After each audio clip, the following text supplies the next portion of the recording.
Então falemos sobre a força-peso. Observe o seguinte. Se soltarmos uma moeda e uma pena de uma mesma altura h em relação a um plano horizontal, observaremos que a moeda chega ao plano primeiro do que a pena.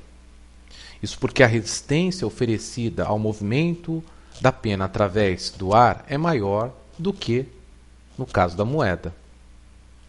Muito bem, mas se repetirmos essa experiência numa câmara de vácuo, ou seja, tiramos todo o ar que poderia oferecer resistência ao movimento desses dois corpos através dele, nós vamos observar que os dois corpos, ao serem lançados da mesma altura, ao mesmo tempo, chegam ao plano horizontal no mesmo instante.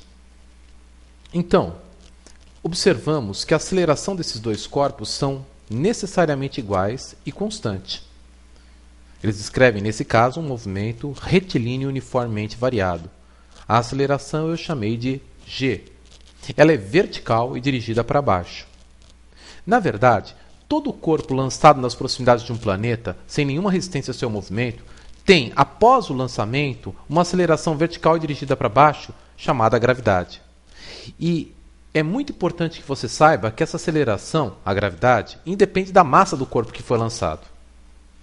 Muito bem, partindo desse princípio, observamos o seguinte. Por exemplo, uma maçã. Digamos que ela esteja em queda. Muito bem, a resultante das forças provoca uma certa aceleração nessa maçã. Suponha isso. Pela segunda lei de Newton, força resultante é igual a massa vezes aceleração. Digamos que a única força que atua sobre a maçã seja a ação do planeta sobre a maçã, a interação gravitacional. Então dizemos que a força resultante nesse caso é esta força, essa interação gravitacional, que a gente chama de peso. E a aceleração, então, nesse caso provocada, será necessariamente a gravidade. Então, o peso de um corpo é calculado pelo produto da massa pela aceleração gravitacional local. Peso, portanto, é a interação entre o planeta e o corpo. Se a única força que atuar sobre um corpo é a força-peso, então a aceleração do corpo, independente da sua massa, será a da gravidade. Cuidado, pois a unidade da força-peso no sistema internacional, como de qualquer força, é o Newton, e a unidade de massa é o quilograma.